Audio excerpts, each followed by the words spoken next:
이재명 대통령의 공직선거법 사건 파기환송심을 맡고 있던 서울고등법원이 재판을 연기하기로 했습니다. 대통령의 불소추 특권을 규정한 헌법 84조를 그 근거로 든 만큼 재판은 이 대통령의 임기가 끝난 뒤 재개될 것으로 보입니다. 이경국 기자입니다. 대법원의 유죄 취지 파기환송으로 서울고등법원에서 열릴 예정이던 이재명 대통령의 선거법 사건 파기환송심이 연기됐습니다. 앞서 대선 기간 이 대통령 측 요청에 따라 한 차례 기일을 변경했던 재판부가 오는 18일로 예정됐던 재판 날짜를 추후에 다시 지정하기로 한 겁니다. 서울고법 관계자는 파기환송심 재판부가 기일을 추후 지정하기로 했다며 헌법 84조에 따른 조치라고 설명했습니다. 헌법 84조에는 대통령의 불소추 특권이 규정돼 있습니다. 내란이나 외환의 죄를 범한 경우를 제외하고는 재직 중 형사상 소추를 받지 않는다는 겁니다. 형사상 소추에 진행 중인 재판이 포함되는지를 두고 이어져 온 논란에 대법원은 재판부가 결정할 문제라는 입장을 밝혀왔는데 각 재판관이 알아서 그걸 진행해야 되는 거죠. 현재 구조상으로는 그렇게 볼 수밖에 없습니다. 파기환송심 재판부는 임기 내 재판을 진행하기는 어렵다고 판단한 것으로 보입니다. 파기환송심 재판부가 가장 먼저 입장을 밝힌 가운데 위증교사 혐의 항소심과 대장동, 쌍방울 대북송금, 법인카드 유용 의혹 등 다른 사건 재판부가 어떤 판단을 할지에도 관심이 쏠립니다. 다만 민주당이 대통령 당선 시 재판을 멈추도록 하는 형사소송법 개정안을 통과시킨다면 재판부 판단과 상관없이 재판은 중지될 전망입니다. 일각에선 개정안이 통과되더라도 이에 대한 헌법 소원이 제기돼 헌법재판소가 임기 내 재판 진행에 대한 최종 판단을 하게 될 수 있다는 분석도 나옵니다. YTN 이경국입니다. 이에 대해서 국민의힘은 사법부가 이 대통령 임기 초반 권력이 무섭다는 이유로 스스로 사법부의 독립성을 포기했다고 비난했습니다. 권성동 원내대표는 의원총회에서 헌법 84조는 새로운 재판을 위한 대통령의 기소가 불가능하다는 뜻이지 이미 진행 중인 재판을 중단해야 한다는 의미가 아니라면서 이같이 말했습니다. 김용태 비상대책위원장도 법원 스스로 통치 권력의 눈치를 보고 있다고 자인한 것이라며 법 앞에 모든 국민이 평등하다는 헌법 정신이 무너지고 있다고 지적했습니다. 이런 가운데 더불어민주당은 대통령에 당선된 피고인의 형사재판을 정지하는 내용의 형사소송법 개정안을 오는 12일로 예정된 본회의에서 처리하겠다고 예고했습니다. 한민수 대변인은 최고위원회의 이후 기자들을 만나 12일 본회의가 열리면 형사소송법이 상정될 가능성이 크다고 말했습니다. 다만 이재명 대통령에게 적용된 혐의인 허위사실 공표죄를 고친 공직선거법 개정안과 대법관 수를 30명으로 늘리는 법원 조직법 개정안은 더 논의를 해봐야 한다고 설명했습니다. 대통령실이 12.3 비상계엄 사태 이후에 윤석열 전 대통령에 대한 수사를 방해한 의심을 받고 있는 대통령 경호처에 대해서 고강도 인적 쇄신에 나섰습니다. 체포영장 집행 등을 막은 책임을 물어 본부장 5명을 전원 대기 발령했습니다. 강진원 기자입니다. 이재명 대통령 취임 직후부터 경호처 개편 작업에 속도를 내는 대통령실이 칼을 빼들었습니다. 경호처의 본부장급 간부 5명을 모조리 대기 발령 조치한 겁니다. 인사위원회를 열고 12.3 비상계엄에 가담한 경호처 본부장 5명을 전원 대기 발령합니다. 열린 경호, 낮은 경호로 경호 방식 변화를 주문한 데 이어 문체 카드를 꺼냈다는 분석입니다. 실제로 대통령실은 비상계엄 사태 이후 경호처의 행태를 거듭 강도 높게 비판했습니다. 법원이 합법적으로 발부한 윤석열 전 대통령에 대한 체포영장 집행과 압수수색을 경호처가 막아 사회적 혼란과 갈등을 초래했다고 직격했습니다. 특히 체포영장 집행에 협조한 간부들을 상대로 인사보복도 있었다며 수뇌부를 정조준했습니다. 국민 정체를 위해 봉사해야 할 국가기관이 사실상 윤석열 전 대통령의 사병으로 전락해 많은 국민들의 공분을 샀습니다. 대통령 경호처는 고개를 숙였습니다. 진솔한 사죄의 말씀을 국민께 올린다며 뼈를 깎는 심정으로 거듭나겠다고 약속했습니다. 철저한 내부 검증을 통해 앞으로도 조직 쇄신을 계속하겠다고 강조했습니다. 대통령실의 이번 조치로 윤석열 전 대통령의 자신에 대한 체포방해 지시 혐의와 비화폰 관련 정보 삭제 지시 혐의에 대한 수사도 탄력을 받을지 주목됩니다. YTN 강진원입니다. 이재명 대통령이 지난 4일에 이어 어제 비상경제점검 TF 2차 회의를 주재했습니다. 이 대통령은 이 자리에서 물가 대책 마련을 강조했는데요. 현장 발언 직접 들어보시죠. 최근에 물가가 엄청나게 많이 올랐다고 그러더라고요. 라면 한 개 2,000원 한다는데 진짜예요? 근데 물가 문제가 우리 국민들한테 너무 큰 고통을 주기 때문에 현황하고 혹여 가능한 대책이 뭐가 있을지를 한번 챙겨서 다음 회의 이전이라도 좀 보고를 좀 해주면 좋겠습니다.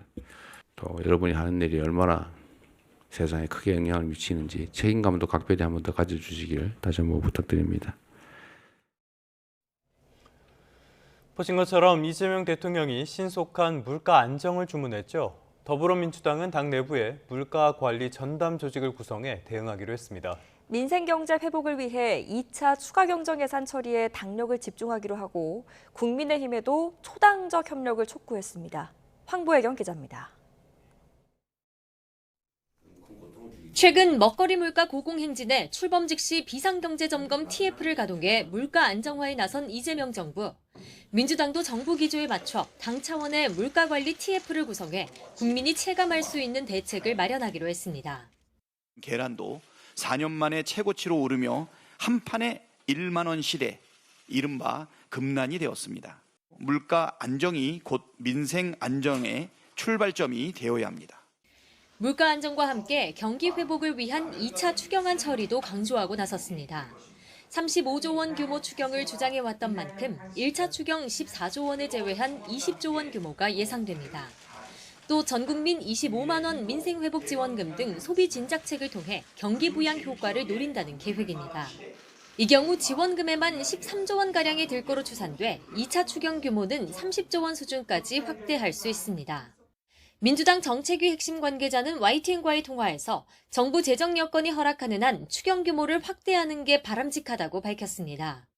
민주당은 국민의힘을 향해 대선 기간 30조 원 규모 추경을 공약했던 만큼 초당적으로 협력하라고 압박했습니다. 전국민 지역 화폐 지급을 비롯한 소비 진작 대책을 서둘러 시행하고 경제의 숨통을 틔워야 합니다. 신속한 추경 편성을 통한 민생 살리기에 야당도 적극 협조해 주기 바랍니다. 민주당은 다음 달 4일까지인 6월 임시국회 안에 추경안 처리를 마무리하겠다는 방침입니다. 다만 민생회복 지원금을 두고 국민의힘이 포퓰리즘 정책이라 비판해왔던 만큼 추경안 처리 과정에서 여야 간 충돌도 예상됩니다. YTN 황보혜경입니다. 이재명 대통령이 취임 이후 처음으로 이시바 시게루 일본 총리와 전화 통화를 가졌습니다. 강유정 대통령실 대변인은 두 정상이 어제 25분가량 통화하면서 상호 존중과 신뢰, 책임 있는 자세를 바탕으로 더 견고하고 성숙한 한일 관계를 만들어 나가자는데 의견을 모았다고 밝혔습니다. 또 그동안 한미일 협력의 성과를 평가하고 앞으로도 한미일 협력의 틀 안에서 다양한 지정학적 위기에 대응하기 위한 노력을 더 해나가기로 했다고 덧붙였습니다. 이시바 시게루 일본 총리가 이재명 대통령과의 취임 뒤 첫 통화에서 조속히 만나기를 기대한다는 뜻을 거듭 밝혔습니다. 납북자 문제를 포함한 북한 관련 대응과 함께 정상급을 포함한 다양한 레벨에서의 정부 간 긴밀한 소통 필요성도 강조했습니다. 도쿄에서 김세호 특파원입니다. 이시바 총리가 이재명 대통령과의 첫 통화에서 양국 관계를 더욱 진전시키고자 한다고 말했습니다. 双方の努力でこれまで両国政府が築いてきた基盤に基づいて日韓関係をさらに前に進めていきたいという旨を述べたところでございます。 윤석열 정부 때 나타난 한일 관계 개선 흐름을 유지하고 싶다는 의지를 표현한 것으로 풀이됩니다. 또 한일 양국 정상이 조기에 직접 대면할 기회를 기대한다는 뜻도 이 대통령과 함께했습니다. 이시바 총리는 앞서 이 대통령 취임 직후에도 한일 조기 정상회담을 희망한다고 밝힌 바 있습니다.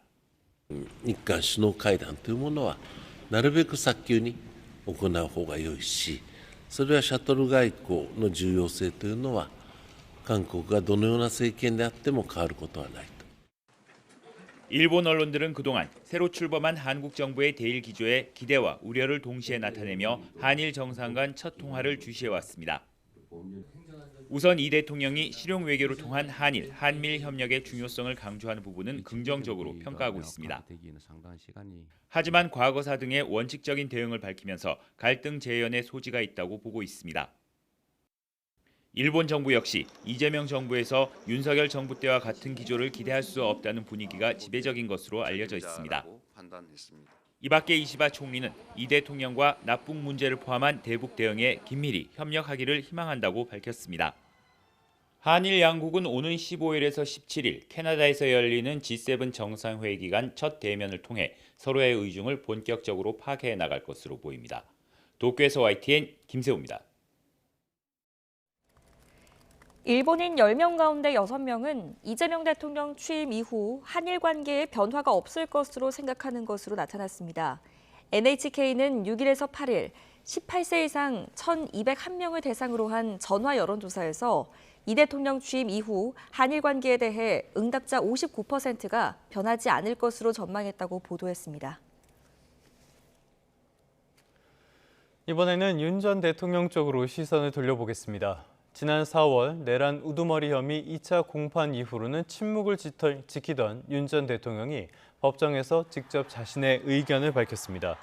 윤 전 대통령은 어제 서울중앙지방법원에서 열린 내란 우두머리 혐의 6차 공판에서 군이 상부를 대통령이라고 말하는 건 명백한 거짓말이라고 주장했습니다. 윤 전 대통령은 국방부나 합참의 상부는 대통령이 될 수 있지만 군에서는 합참과 국방부를 상부라고 한다면서 이렇게 주장했습니다. 재판에 증인으로 나온 이상현 전 특전사 1공수여단장이 곽종근 전 사령관으로부터 상부와 화상회의를 했고 대통령의 지시를 받았다는 말을 들었다고 한 증언을 반박하는 취지로 풀이됩니다. 경찰이 자신의 체포영장 집행을 방해한 혐의를 받는 윤 전 대통령에게 경찰에 출석해 조사받으라고 통보했습니다. 이미 한 차례 불응해서 2차 소환 통보를 한 거죠. 윤 전 대통령은 체포 방해 혐의는 물론이고요. 비화폰 정보를 삭제하라고 지시한 혐의까지 추가로 적용됐습니다. 신기혜 기자입니다. 공수처와 경찰 특별수사단은 올해 초 2차례 작전 끝에 윤석열 전 대통령을 체포했습니다. 1차 체포작전 당시 공수처와 경찰 수사관들이 경호처에 가로막혔기 때문입니다. 경찰은 당시 윤 전 대통령이 총기 사용을 검토하라고 지시했다는 진술을 확보하고 김성훈 전 경호처 차장에게 경호구역을 통제하라는 내용의 문자 메시지를 보낸 사실도 확인했습니다. 경찰은 이를 바탕으로 윤 전 대통령을 체포영장 집행을 방해한 특수공무집행 방해 혐의로 입건해 지난 5일 출석을 요구했습니다. 하지만 윤 전 대통령이 응하지 않자 경찰은 오는 12일에 출석하라며 2차 소환 통보를 했습니다. 경찰은 또 윤 전 대통령에게 대통령경호법상 직권남용 교사 혐의를 추가로 적용했습니다. 경찰은 윤 전 대통령이 김 전 차장에게 자신과 통화한 곽종근 전 특수전 사령관과 이진우 전 수도방위 사령관, 여인형 전 국군 방첩사령관의 비화폰 정보를 삭제하라고 지시한 것으로 보고 있습니다. 다만 당시 실무진이 증거 인멸을 우려해 실제 삭제는 이뤄지지 않았는데 경찰은 김 전 차장 지시가 이행되지는 않았지만 대통령 경호법상 직권남용은 미수범을 처벌하지 않는 규정은 없다고 강조했습니다. 경찰은 오는 12일 윤 전 대통령을 상대로 이 같은 의혹을 캐묻겠다는 계획인데 윤 전 대통령이 2차 소환 통보에 응할지 주목됩니다. YTN 신기혜입니다.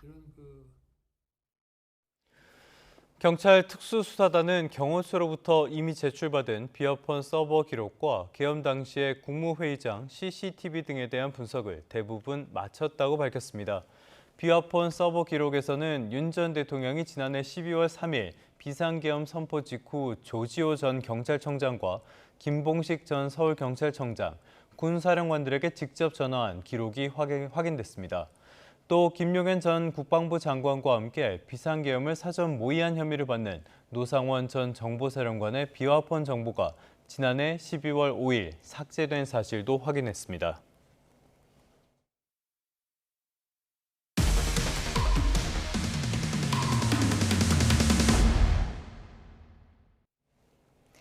오늘 새벽 흉기를 들고 서울 강동구를 배회하는 남성이 있다는 신고가 경찰에 들어왔습니다. 출동한 경찰관들은 몸싸움 끝에 남성을 제압해 현행범으로 체포했습니다.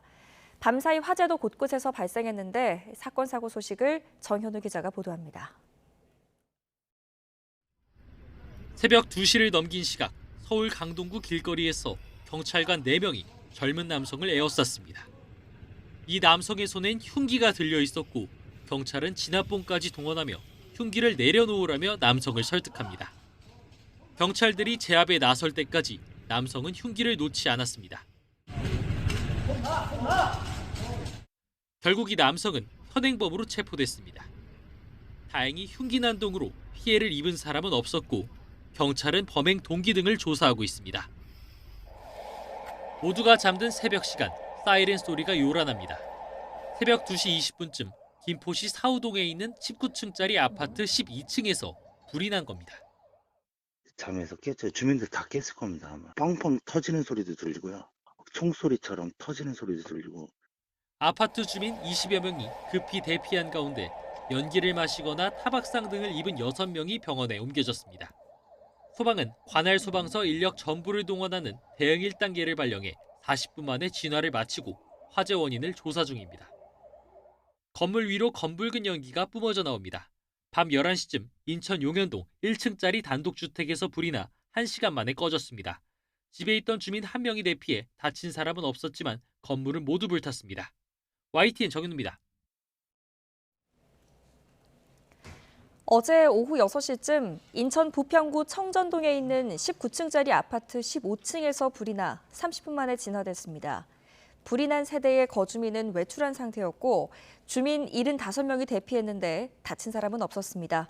소방은 정확한 화재 원인을 조사 중입니다. 우리 시간으로 어제 오후 4시 반쯤 괌 국제공항을 출발해 인천으로 향하던 대한항공 여객기가 상승 도중 경고등이 켜지면서 다시 회항했습니다. 대한항공은 승객 330명을 태우고 이륙한 여객기 KE422편이 상공 12,000피트까지 올라간 뒤 엔진 오일 경고등이 켜졌다고 설명했습니다. 이후 항공기는 점검 절차를 거치고 괌 공항에 다시 착륙했는데 항공사 측은 이 과정에서 다친 사람은 없다고 밝혔습니다. 교사에게 야구 방망이를 휘둘러 갈비뼈를 부러뜨린 혐의로 경찰 조사를 받는 중학생이 지도 방식이 마음에 들지 않아 범행을 저질렀다고 진술했습니다. 경기 수원 남부경찰서는 50대 체육교사에게 야구 방망이를 휘둘러 폭행한 혐의로 중학생 A군을 입건하고 피해자 조사를 마쳤습니다. A군은 지난달 30일 오전 9시 50분쯤 수원의 한 중학교 운동장에서 체육 수업을 받던 중 50대 남성 교사 B씨에게 여러 차례 야구 방망이를 휘둘러 다치게 한 혐의를 받고 있습니다.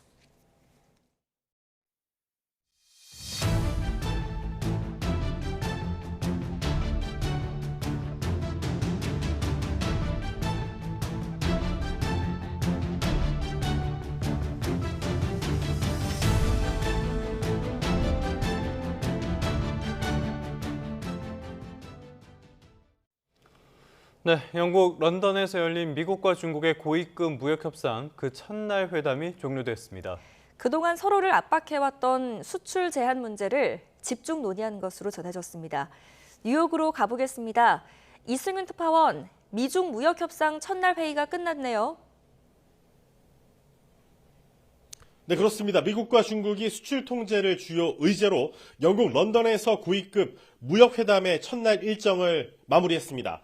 미국의 스콧 베센트 재무장관과 하워드 러트닉 상무장관, 제이미슨 그리어 USTR 대표가 중국의 경제 실세로 통하는 허리펑 국무원 부총리와 랭카스터 하우스에서 6시간 넘게 마라톤 회담을 진행했습니다.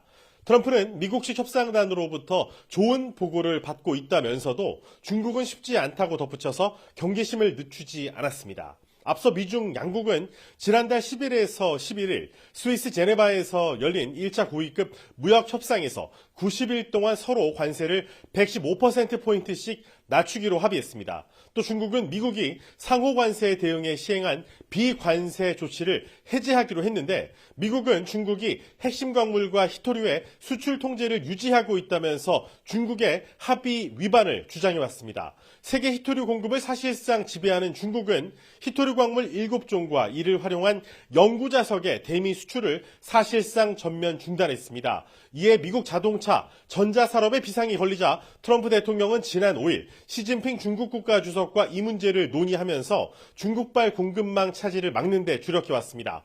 중국은 정상 간 통화 이후 히토류의 대미 수출을 조건부로 허가했지만 아직 미국이 기대하는 수준엔 미치지 못한 것으로 보입니다. 백악관은 중국 핵심 광물의 대미 수출이 이전보다 빠른 속도로 이루어지고 있지만 스위스 제네바에서 합의했던 수준만큼은 아니라고 평가했습니다. 중국의 히토류 수출 통제에 맞서서 이 트럼프 행정부는 항공기 엔진과 반도체 설계 소프트웨어, 특정 화학 물질, 원자력 발전소 설비에 중국 수출을 제한하고 있습니다. 또 전 세계 어디서든 중국 화웨이의 인공지능 반도체를 사용할 경우에 미국의 수출 통제 위반으로 간주하겠다고 경고했습니다. 중국은 이를 새로운 공격으로 간주하고 항의하면서 수출 통제 관련 소통을 강화하고 법규에 맞는 무역을 촉진할 의향이 있다고 밝혔습니다. 이런 상황에서 수출 통제를 총괄하는 러트닉 상무장관이 이번 협상에 참여하는 게 중국이 환영할 만한 신호라는 분석이 나오고 있습니다. 양측은 런던 현지 시각으로 내일 오전 10시부터 다시 회담에 들어갑니다. 미중 협회담 체계에 대한 전문가의 평가 들어보시겠습니다.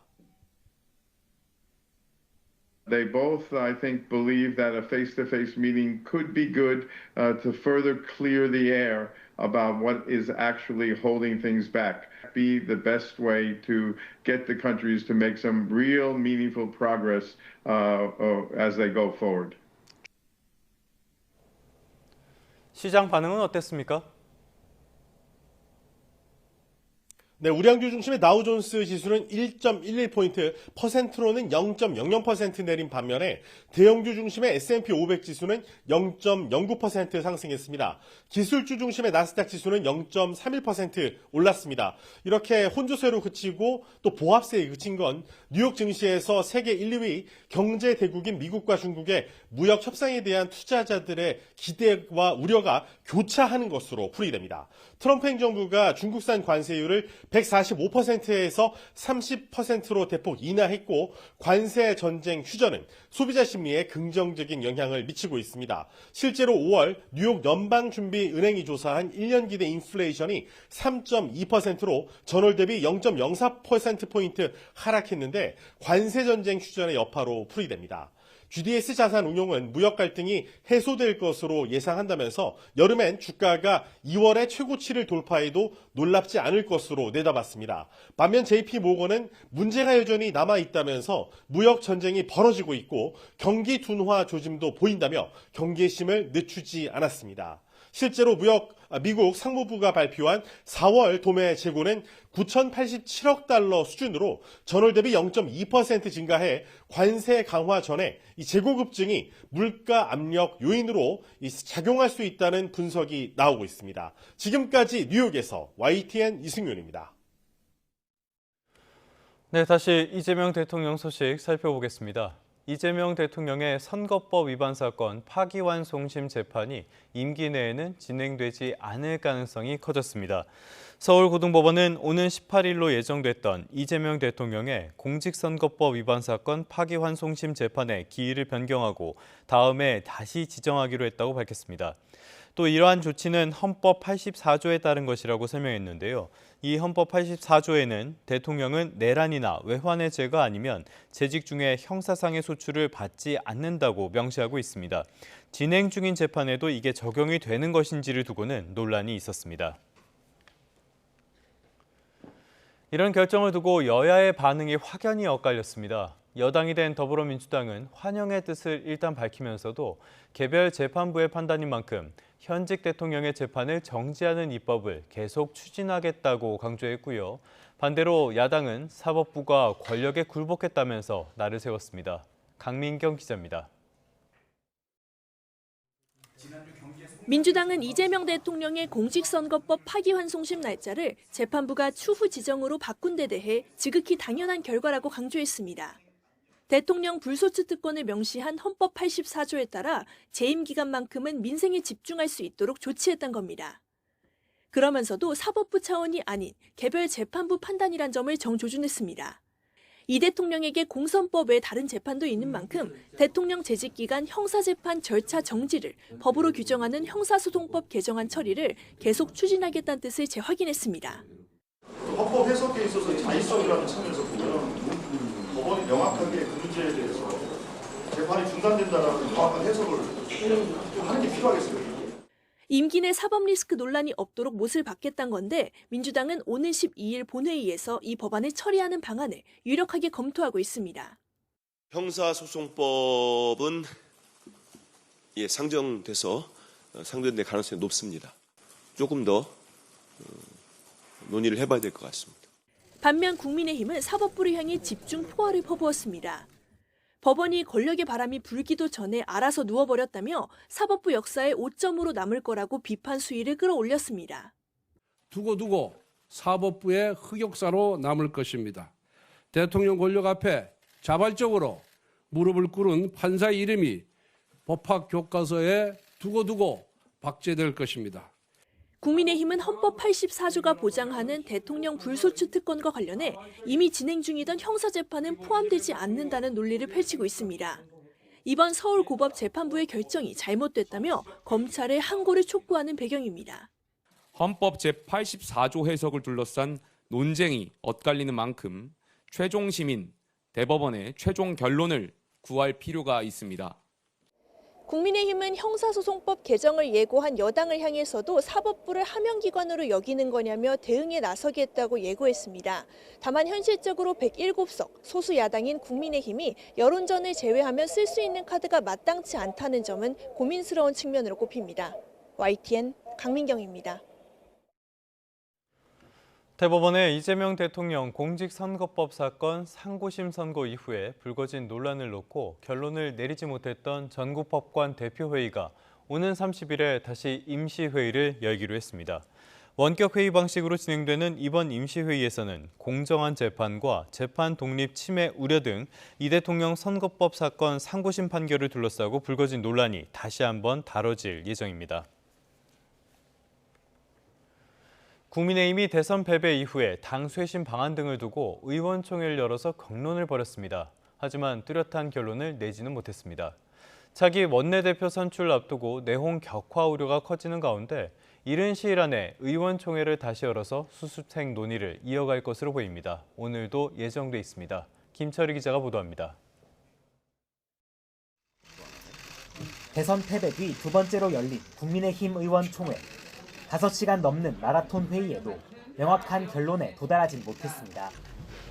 차기 지도부 선출을 위한 전당대회 시기와 관련해선 9월 전 개최에 다수 의원의 공감대가 모였지만 많은 분들께서 전당대회는 빨리 하는 것이 좋겠다라는 말씀을 해주셨습니다. 9월 이전 또는 8월까지 전당대회를 빨리 개최하는 것이 좋겠다. 김용태 비대위원장이 제시한 당 쇄신안 관련 파열음은 여전했습니다. 특히 대선 후보 교체 시도 과정을 들여다볼 당무감사 제안에 대해선 발언 때에선 다수 의원이 부적절하다는 의견을 낸 거로 파악됐습니다. 윤 전 대통령 탄핵 당론 무효화에 대해선 친윤계를 중심으로 자기 정치를 한다는 비판이 나왔고 사퇴 촉구 목소리까지 분출했습니다. 사퇴해야 된다는 사람도 있고 재심을 합시다. 이렇게 하는 게 좋겠다. 다만 일부 의원은 김 비대위원장발 쇄신안에 당의 미래를 위해 충분히 검토해볼 수 있는 사안이라고 힘을 보탰습니다. 이제는 과거와 단절해야 한다거나 친윤계는 이 선으로 물러나야 한다는 의견도 제기됐습니다. 아직도 친윤들이 그 역사 앞에 어떤 잘못을 했는지 대해서 인식을 잘 못하는 거 아닌가. 내용 확산 기류에 김 위원장은 본인 거취와 전당대회 개최 여부, 탄핵 반대 당론 무효 등을 묶어 당원에게 의사를 묻자는 역제안을 던졌는데 다수 의원은 적절치 않다고 선을 그었습니다. 쇄신안을 둘러싼 갈등의 불씨가 차기 원내대표 선출 과정으로까지 번질 경우 내부 균열이 확산할 수 있다는 지적 속에 국민의힘은 다시 의원총회를 열어 추가 논의를 진행한다는 계획입니다. YTN 김철입니다. 네, 조금 전에 관련 소식 전해드리면서 오늘 의원총회가 있다고 말씀을 드렸는데요. 원래 오늘 열 계획이었는데 김 위원장의 제38주년 60 민주항쟁 기념식 참석 이런 것들이 있어서 이르면 11일쯤 다시 의원총회를 열기로 했다고 합니다. 오늘의 정치 일정도 살펴보겠습니다. 이재명 대통령이 취임 뒤 두 번째 국무회의를 주재합니다. 이 대통령은 국무회의에서 국회 본회의를 통과해 정부로 이송된 최상병 특검법, 내란 특검법, 김건희 특검법 등 이른바 3대 특검 법안을 상정해 의결할 것으로 보입니다. 이 특검 법안이 공포되면 국회의장이 2일 이내에 이 대통령에게 특검 임명을 요청하고 이 대통령은 3일 이내에 후보자 추천을 의뢰해야 합니다. 더불어민주당 차기 원내대표 후보자 합동토론회가 오늘 오후 2시 국회에서 열립니다. 토론회는 후보자 기조연설 뒤 선관위가 선정한 공통질문과 현장 질문 등을 주제로 1시간 동안 진행되는데요. 민주당은 앞서 추첨을 통해 기호 1번 김병기 의원과 기호 2번 서영교 의원을 원내대표 후보로 확정했습니다. 원내대표 선출을 위한 권리당원 온라인 투표는 모레부터 이틀 동안 진행되고 13일 의원 투표를 거치게 됩니다. 여야 지도부가 오늘 서울 용산구 민주화운동기념관에서 열리는 제38주년 60 민주항쟁 기념식에 참석합니다. 여당인 더불어민주당 박찬대 당대표 권한대행 겸 원내대표, 그리고 국민의힘에선 김용태 비상대책위원장이 참석할 예정입니다. 또 조국혁신당 김선민 당대표 권한대행과 진보당 김재현 상임대표, 개혁신당 이주영 정책위의장 등도 참석한다는 계획입니다. 경제 소식 살펴보겠습니다. 가공식품 가격 최근에 많이 올랐다는 소식 저희도 전해드렸었는데요.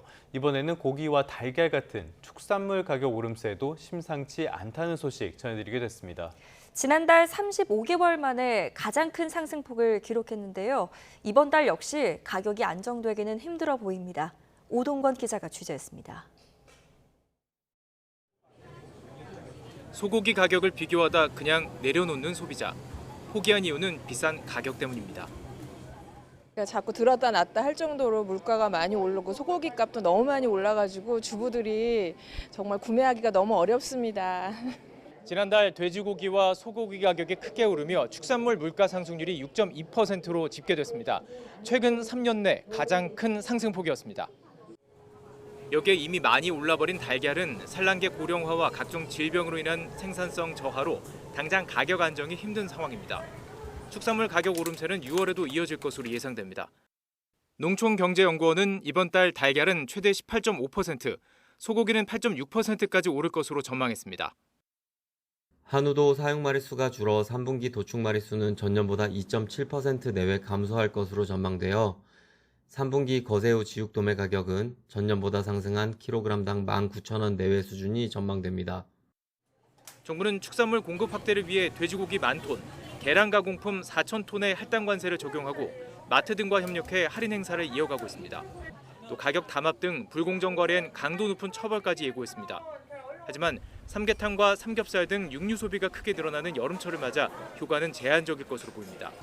고기와 인플레이션을 합친 미트플레이션이란 신조어까지 등장한 상황. 좀처럼 잡히지 않는 축산물 가격이 장바구니 물가에 큰 부담으로 작용하고 있습니다. YTN 오동건입니다.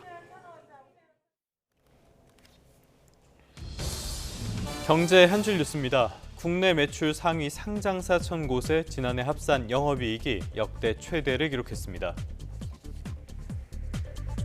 한국토지주택공사 LH가 비금융 공기업 가운데 가장 큰 규모의 부채를 가진 것으로 나타났습니다.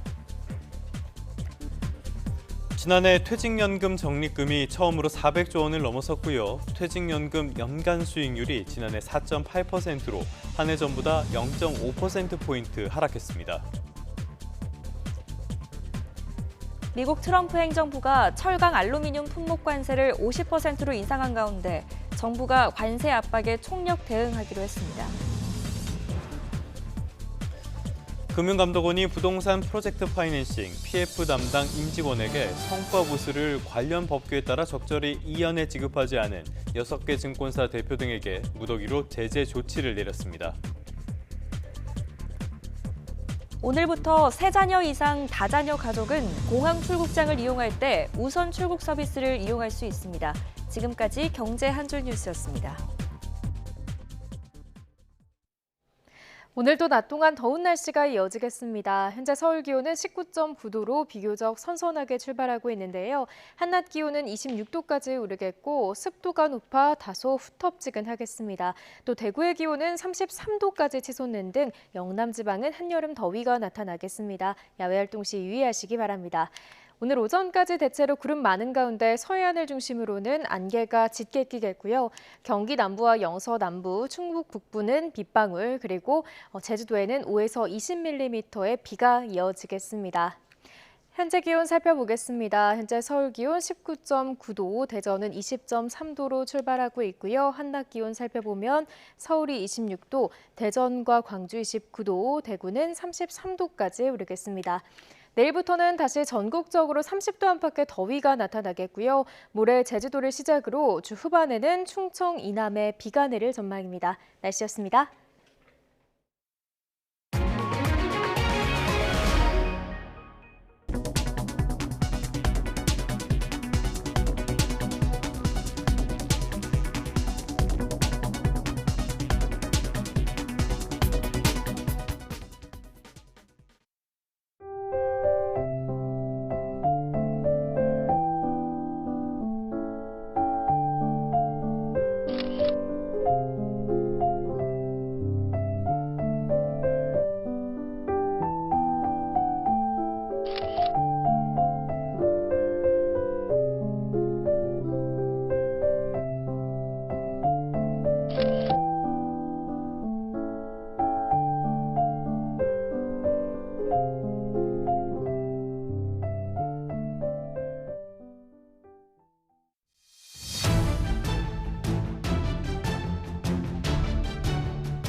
이 어쩌면 해피엔딩의 토니상 석권은 한국 뮤지컬이 뮤지컬의 본고장인 브로드웨이 정상에 섰다는데 의미가 있습니다.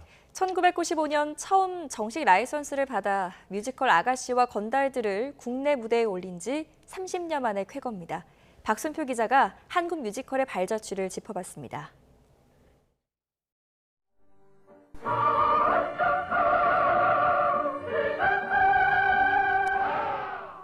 한국 뮤지컬의 시작은 1966년 처음 무대에 오른 살짝이 없어예입니다. 고전소설 베비장전이 원작입니다. 이후 왕과나 사랑은 비를 타고 사운드 오브 뮤직 등 뮤지컬 영화가 국내에 소개되면서 뮤지컬의 저변을 넓혔습니다.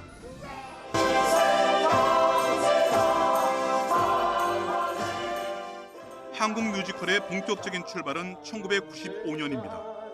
처음 외국에 정식 저작권료를 내고 뮤지컬 아가씨와 건달들이 국내 무대에 올라 큰 성공을 거뒀습니다. 엄청난 제작비가 들어간 창작 뮤지컬 명성황후가 처음 공연한 해도 1995년입니다. 내면의 아픔과 그런 아들에 대한 그런 마음들을 노래할 때 굉장히 힘들어서 울면서 노래를 못한 적도 굉장히 많았고요. 뮤지컬이 산업으로 도약한 계기는 2001년 오페라의 유령입니다. 공연에 100억 원 이상이 투입됐고 모두의 예상을 깨고 관객 24만 명의 7개월 이상의 장기 공연을 하며 매출 190여 원을 기록했습니다. Their passion and enthusiasm for musical theatre is unmatched to anywhere that I've performed in around the world.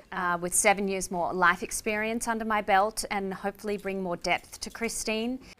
이후 성장을 거듭한 한국 뮤지컬은 미국과 영국, 일본에 이어 4번째로 큰 시장으로 성장했습니다. 지난해는 미국 소설이 원작이지만 국내 제작사가 참여한 위대한 개츠비가 토니상 의상상을 받았습니다.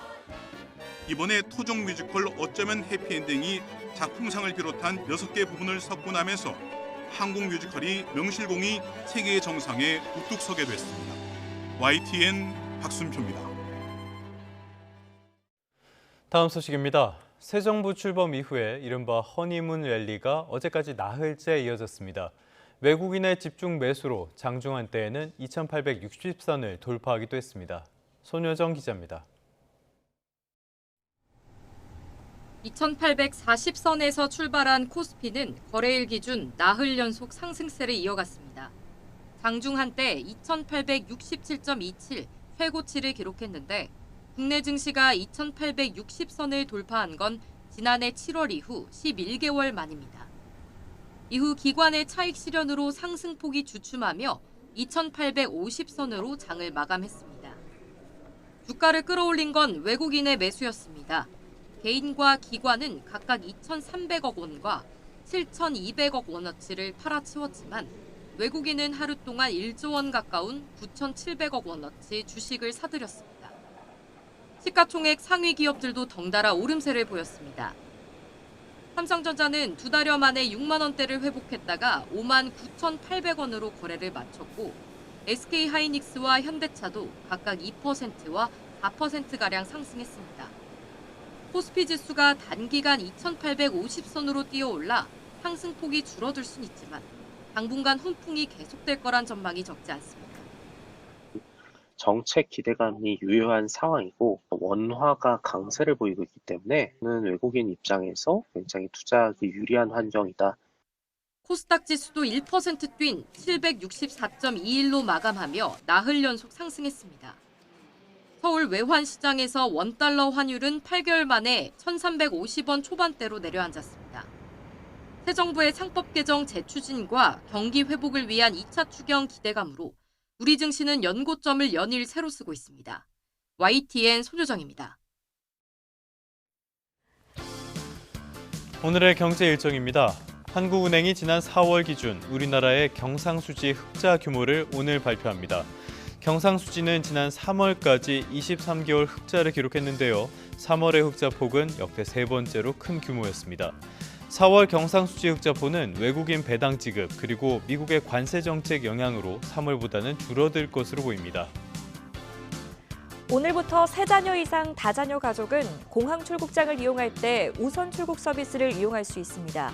인천국제공항공사와 한국공항공사는 인천과 김포, 김해, 제주공항 국제선에서 우선 출국 서비스를 다자녀 가족에게 확대 적용하기로 했습니다.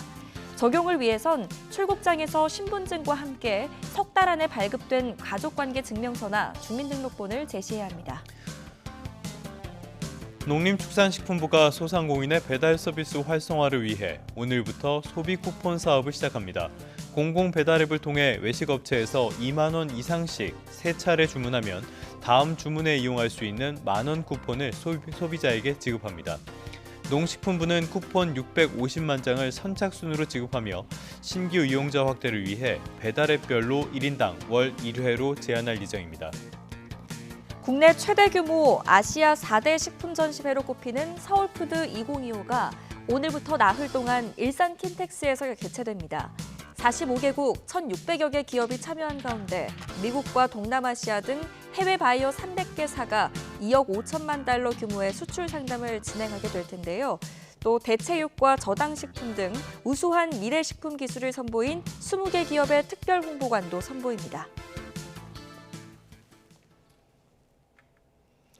고속도로를 달리던 화물차와 승용차가 부딪히며 차량 2대가 모두 불에 탔습니다. 경기 남양주시에 있는 공장에서는 화학물질이 누출되는 사고가 있었습니다. 사건 사고 소식 임혜진 기자입니다. 고속도로 한가운데서 시꺼먼 연기가 솟아오르고 보호난간 옆에는 흰색 승용차가 옆으로 뒤집혀 있습니다. 평택 제천고속도로 제천 방향 안성분기점 부근에서 승용차가 화물차를 들이받으면서 불이 난 겁니다. 이 사고로 운전자 2명이 가벼운 부상을 입어 병원으로 옮겨졌고 불은 차량 2대를 모두 태운 뒤에야 꺼졌습니다. 사고 수습을 위해 1시간가량 도로가 전면 통제돼 한때 정체가 빚어졌습니다. 경찰은 승용차가 차선을 옮기려다 옆 차선에 있던 화물차를 친 것으로 보인다고 설명했습니다. 경기 남양주시 진건읍에서는 플라스틱 공장에서 화학물질이 누출됐다는 신고가 소방에 접수됐습니다. 탱크에 구멍이 생겨 표백제 주원료로 쓰이는 차 염소산 나트륨이 10톤가량 빠져나온 건데 외부로 유출되거나 다친 사람은 없었습니다. 집수시설이 따로 있거든요. 탱크가 부서져도 2차로 보호할 수 있게 집수시설이 있는데 지하 해수시설로 다 유입돼가지고 외부 유출은 없는 걸로 알고 있어요. 소방은 해당 물질이 유해 화학물질로 분류되지 않는다며 응급 조치를 마쳤다고 덧붙였습니다. 전북 익산시 팔봉동에서는 2차 전지 제조 공장에서 불이 나 20여 분 만에 꺼졌습니다. 다친 사람은 없는 가운데 경찰과 소방은 2차 전지를 연마하는 작업장에서 불이 시작된 것으로 보고 정확한 원인을 조사하고 있습니다. YTN 임혜진입니다.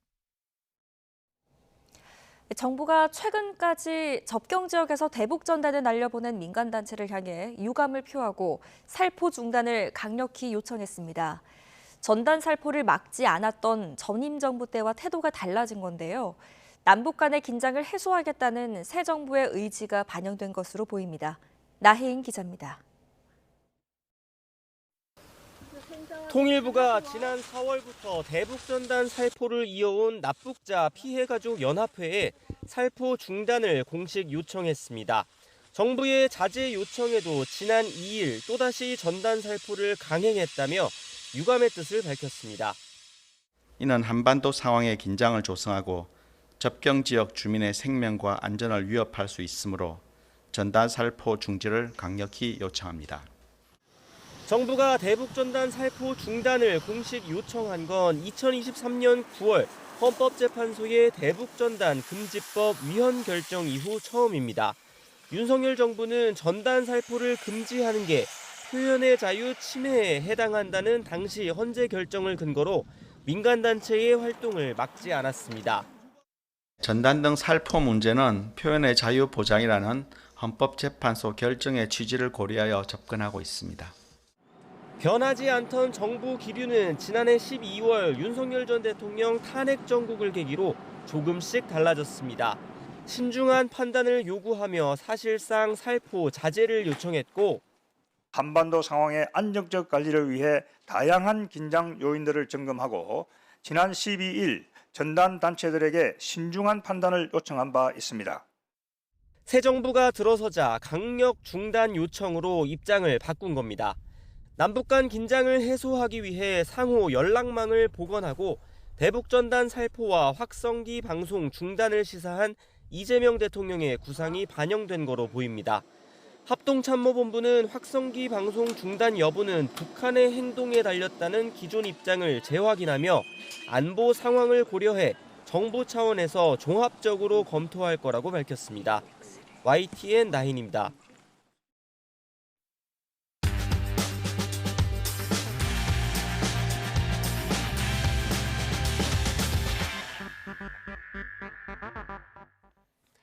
(6월 10일) 화요일 스타트 브리핑 시작합니다. 먼저 동아일보 보겠습니다. 선거가 끝날 때마다 무더기로 쏟아지는 폐현수막 문제를 다뤘습니다. 이번 대선에서만 약 5만 개가 발생했는데요. 처리가 골치인 겁니다. 70%는 매립폭은 소각되고 썩는 데만 50년이 걸립니다. 최근 치러진 총선과 대선이 끝나고 재활용된 폐현수막은 30%에 못 미칩니다. 재활용 인프라와 저장 공간이 부족한 탓인데요. 올해 대선 폐현수막도 30%대 정도만 재활용될 걸로 예상됩니다. 현수막을 태우면 1급 발암물질인 다이옥신도 나옵니다. 그런데 아직 관련 법 규정은 없습니다. 전문가들은 폐현수막 전용 재활용 처리 시스템이 필요하다고 지적하고 있습니다. 또 서울신문도 비슷한 문제를 다뤘는데요. 선거 공보물 문제를 짚었습니다. 이번에 370억 원이나 들였지만 대부분 쓰레기통으로 직행했다고 합니다. 환경오염 우려가 커지면서 아예 쓰레기 배출을 획기적으로 줄일 방안 현수막 없는 디지털 선거로 전환하자는 의견도 나옵니다. 다만 고령층을 비롯한 디지털 소외계층을 고려해야 한다는 반론도 있다는 점 함께 고려해야겠습니다. 다음 기사 보겠습니다. 뉴스 보면 국제 유가가 크게 떨어졌다는데 얼마나 체감하고 계신가요? 왜 주유소 경유가 많이 안 떨어지나 의아하셨던 분들, 한겨레 신문에 답이 있습니다. 함께 보시죠. 국내 주유소 경유값을 직접 움직이는 건 원유 가격은 아닙니다. 싱가포르 석유 제품 시장에서 거래되는 경유값이 직접적인 기준이 됩니다. 여기에는 환율과 유류세, 유통비용 변동 등이 영향을 끼치는데요. 그런데 이런 변수를 감안하더라도 국내 경유 하락폭은 너무 작았다는 거죠. 그래서 경유 국제 가격을 원화로 환산해서 계산해 봤습니다. 그랬더니 국제 가격이 20% 내리는 동안 국내 정유사들이 주유소에 공급하는 값은 13%만 떨어졌습니다. 대한석유협회는 국내 가격의 시차가 일주일가량이라고 설명하는데요. 하지만 실제 인하 속도는 한참 뒤처져 있는 셈입니다. 정유사들이 마진을 키웠을 가능성도 배제할 수 없다고 신문은 지적합니다. 국제유가 하락기에 국내 가격 인하를 의도적으로 늦췄을 수 있다는 건데요. 이와 함께 휘발유 값도 국내 가격이 국제 하락폭을 못 따라가는 흐름입니다. 가격 오를 땐 고통 분담하자더니 내릴 땐 모른 척하는 게 아니길 바라겠습니다. 이어서 한국일보입니다. 국내에서 토지와 주택을 사들이는 외국인 비중이 커지고 있죠. 역차별이냐 신중론이냐 다시 불붙은 외국인 국내 부동산 규제 논쟁을 다뤘습니다. 지난해 말 기준 외국인이 보유한 국내 주택은 반년 만에 5.4% 늘었습니다. 그중 중국인 소유분이 56.2%로 가장 많았고요. 외국인 규제를 강화해야 한다, 역차별이다라는 입장부터 살펴볼까요? 자국에서 대출을 받았다면 우리 당국이 세밀하게 확인하기도 어렵고요. 또 세금 규제도 어렵습니다. 또 중국은 한국인이 현지 부동산을 취득할 때 제한을 두니까 우리도 비슷한 제도가 필요하다는 주장입니다. 서울시는 지난주에 이런 내용을 담은 외국인 상호주의 법제화를 국토부에 요청했습니다. 반면 규제 방향을 신중히 논의하자는 쪽 입장은 이렇습니다. 전체 토지 주택 중에 외국인 비중이 작고 또 외국인 투자 효과도 적지 않다는 겁니다. 정부는 서울시의 공문을 토대로 우선 현황을 파악하겠다는 입장인데요. 타국의 사례들도 확인해서 종합적으로 검토하겠다는 방침입니다. 끝으로 조선일보입니다. AI 연구에 나선 국내 대학들이 전력난에 허덕이고 있습니다. 연구 시간을 나눠 쓰기까지 할 정도라고 하네요. AI 연구, 대표적인 전기 먹는 하마로 불리죠. 여기에 전력 수요가 높은 여름철이 겹치면서 AI 연구소들은 그야말로 비상에 걸렸습니다. 일부 서버는 절반만 가동하면서 블랙아웃까지 걱정해야 될 상황이고요. 전력 배분을 두고 연구실끼리 신경전까지 벌어진다고 하네요. 생성형 AI의 전력 소모는 일반 인터넷 검색보다 10배 이상이 많다고 알려져 있습니다. AI 연구에 힘쏟는 주요 대학들도 전기를 그만큼 많이 쓰고 있는데요. 서울대 전력 사용량은 지난 4년 사이에 28%가 넘게 늘었습니다. 이에 각 대학들도 대책을 세우는 중입니다. 수도권 외곽에 데이터 센터를 짓거나 클라우드를 구축하는 식으로요. 밤샘 연구를 해도 모자랄 판인데 구전난이 웬 말입니까? AI 연구에 산실인 대학들이 제대로 연구를 하기 위해선 정부 차원의 지원이 시급하다는 지적도 나오고 있습니다. 6월 10일 아침 신문 살펴봤습니다. 지금까지 스타트 브리핑이었습니다.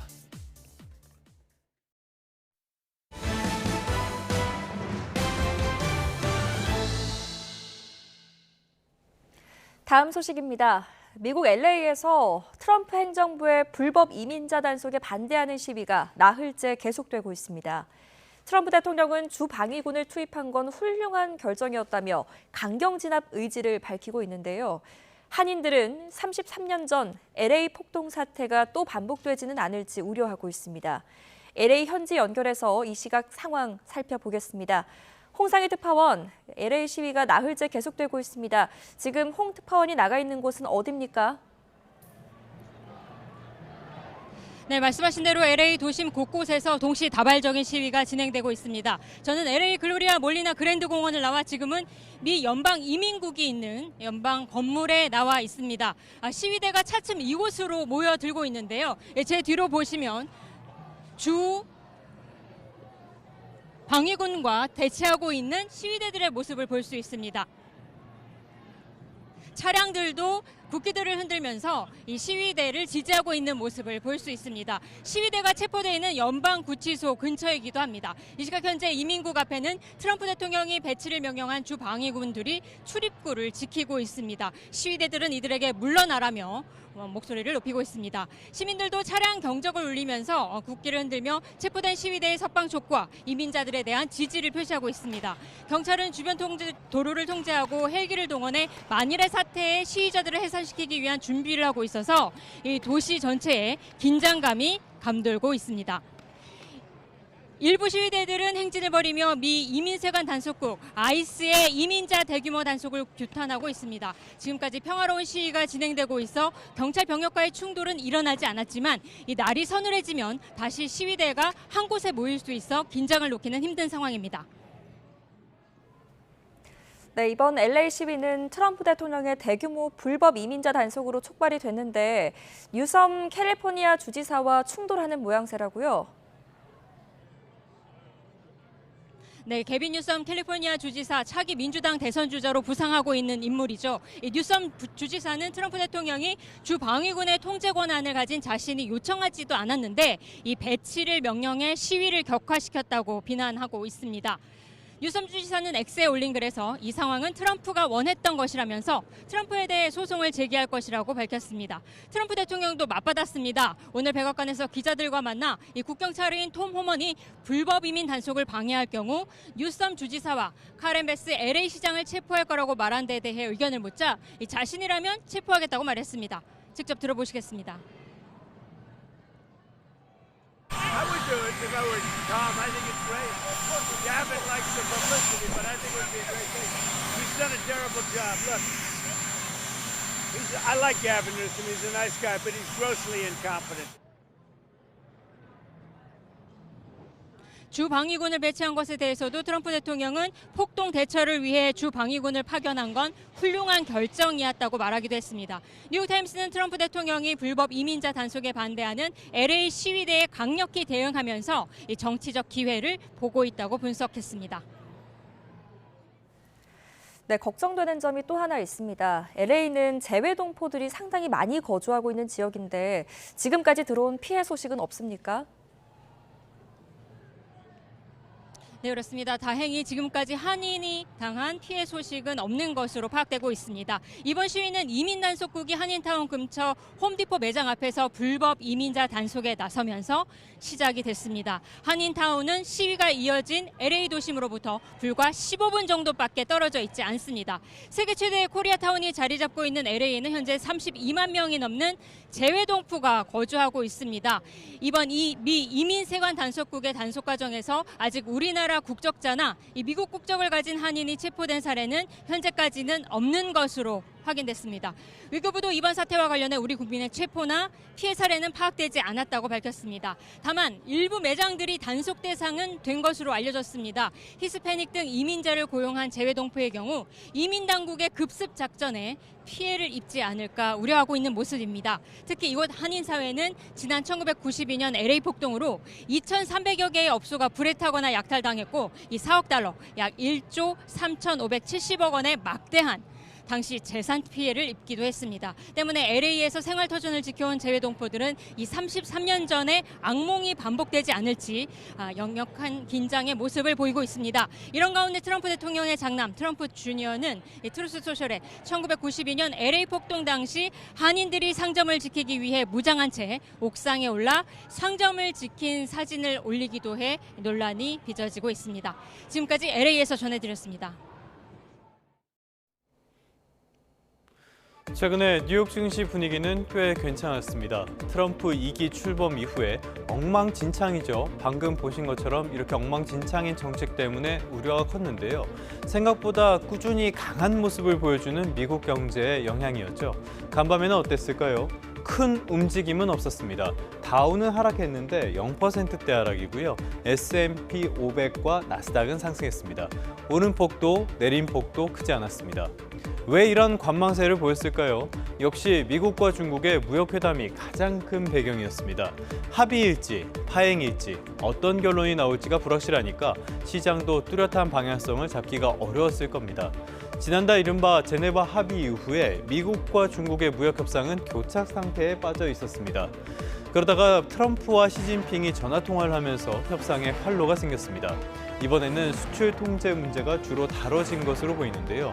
블룸버그 통신은 중국이 희토류 수출 통제를 완화하면 미국도 중국에 대한 수출 통제를 해제할 의향이 있다고 보도하기도 했습니다.